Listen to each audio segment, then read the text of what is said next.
Hey, what's going on YouTube? So it's Nathan back here with another one, bringing to you a new video. So today we're back here with a new streaming app. It was just released today. It goes by the name of Max. If you're not familiar with this new streaming app, it used to go by the name of HBO Max. It's just HBO service, but it's now combined with Discovery Plus. So you'll see brand new channels. So let's go ahead and open this up and check out the user experience. This is what it looks like, similar to how HBO Max used to look, just without the HBO on it. So you're still able to pick your profiles, and once you pick your profile, you have a huge banner that you're greeted with, and then you have your continue watching section, which is very convenient for you. And then on the left hand side you have a search, a home, and then a my stuff section.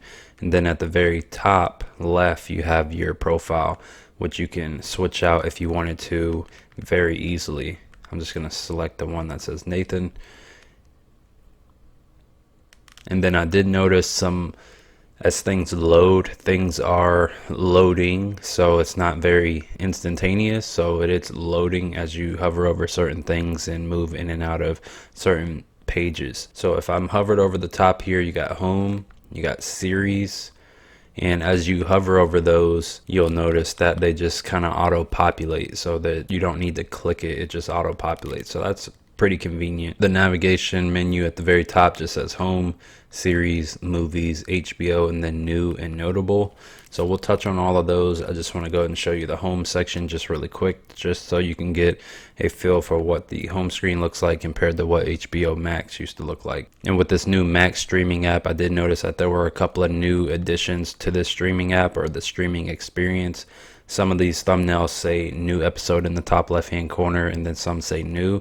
So that's pretty convenient, because I don't think HBO Max had that. They just kind of had the thumbnail, and there was no information as far as if it was new or relevant for that matter. So the newest section that I noticed on this streaming experience was this section where it says brand spotlight. You have some titles where you know it's HBO titles, and then there are some titles where it says TLC, HGTV, and you know that's coming from Discovery Plus.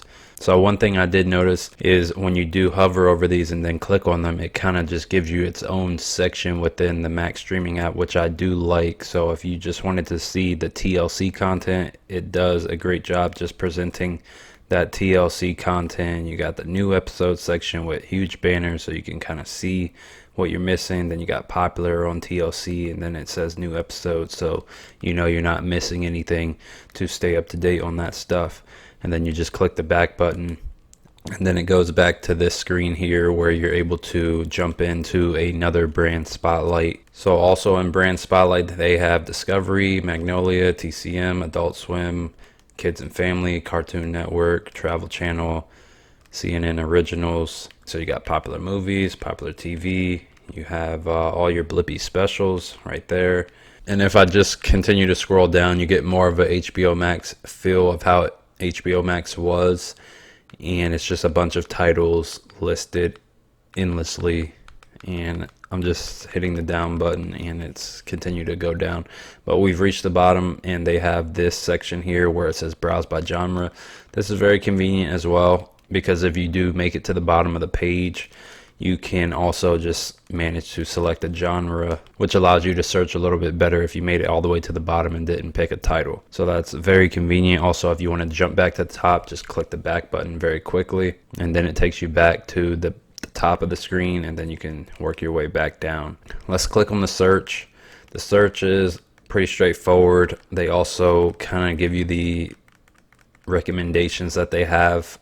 So they do have a for you section, so based on what you're watching, it will pick that up and then kind of start recommending you titles in this section where it says for you.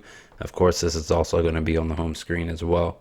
Then they have a brand spotlight, genre, popular, and the list goes on. One thing I did like about this Max app is that it did have a new sections. And what I mean by new section, if I scroll to the top here and just click on this button that says new and notable, if you hover over that, it gives you a whole section of what's new and what episodes just released. So you got featured, then you got new episodes this week, you got just added, so what has been added to this app recently. You have a coming soon section with a trailer associated with it.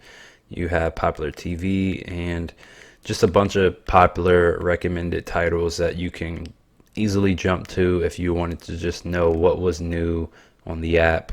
If you're already familiar with the app, you're already familiar what titles it already has, but you wanted to just jump right into the newest stuff that they have available for you. So let's go ahead and jump over to the plans and the subscriptions to see how much they are, and also how does this affect the people who are already paying for HBO Max or the people who pay for Discovery Plus.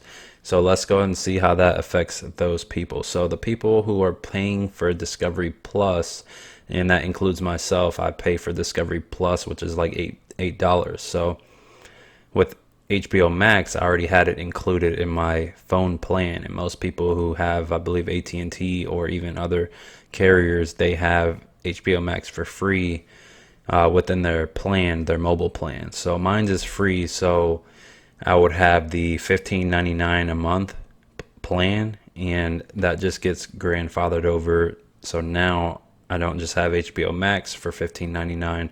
I now have HBO Max and Discovery Plus for $15.99.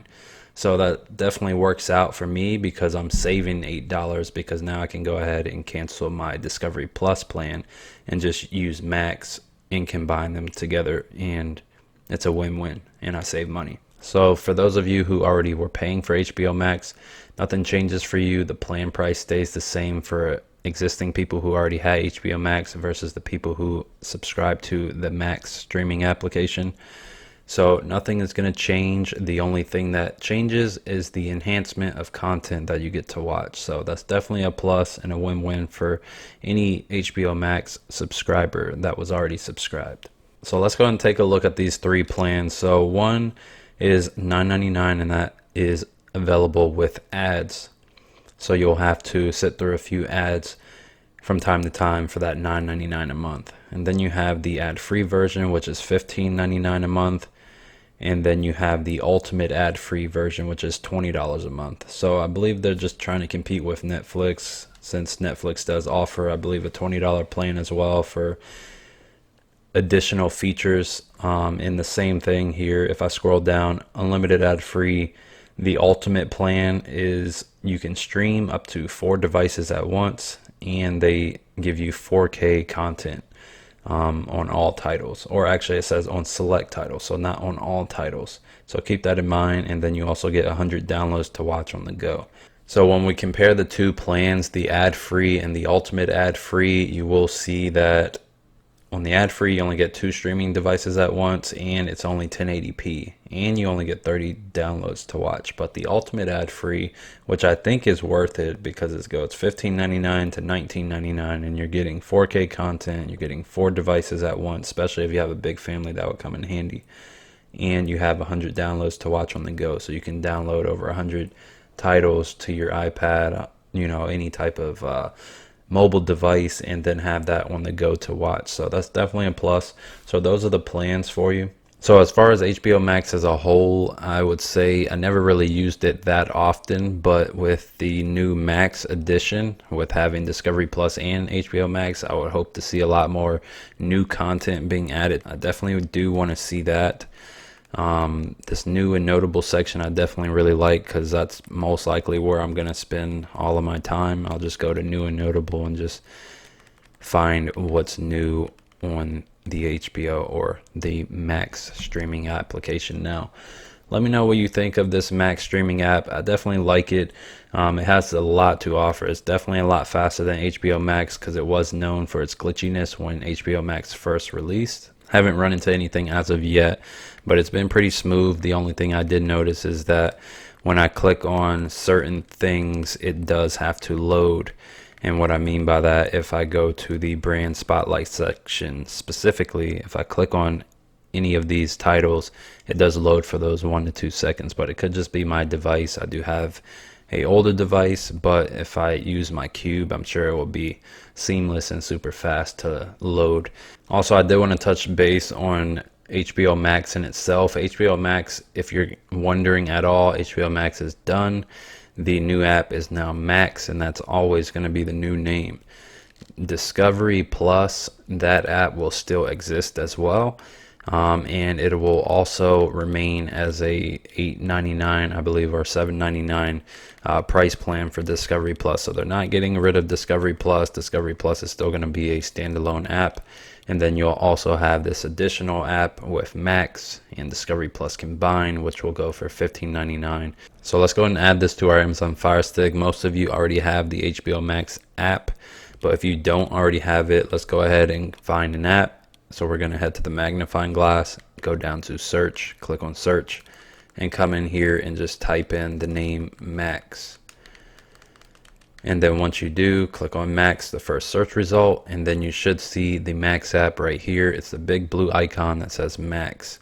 So if I open this up, you'll see it says download, and then you want to click on download and just give it a moment to load. One thing I did notice, since for me, I already had HBO Max installed on my device, so when I did open up HBO Max again, it did open the new Max app, but it still had the old icon on my home screen on my Amazon Fire Stick. Alright, so that's installed on my device. I'm gonna go ahead and open this up. So for those of you who already have HBO Max installed on your device, the app should just automatically update, and you should see Max logo on the home screen on the Fire Stick. If you don't, you're gonna have to uninstall the HBO Max app and then reinstall it to get the updated icon on your home screen on your Amazon Fire Stick. But this is what you're presented with when you open up Max. It says start streaming now, and you want to go ahead and subscribe. If you're a new member, it's got the packages on here. It makes it very simple to just pick an option. So that's definitely a plus. And then you can connect your provider if you have a internet, mobile, or TV provider plan. And then also if you just want to sign in, you can go ahead and use this method, use the QR code, and go ahead and automatically log in, and then you'll be presented with those titles. But this is the Max app. In my experience, I definitely like it over HBO Max. I definitely like the fact that I can save $7.99 and I don't need to use two apps. I can just use this one combined app. I always like to save money, so that's definitely a huge plus for me. So let me know if you're one of the ones who get to save money. Thank you so much for watching this video. Give it a like, comment, subscribe, and I will see you in the next one. Peace.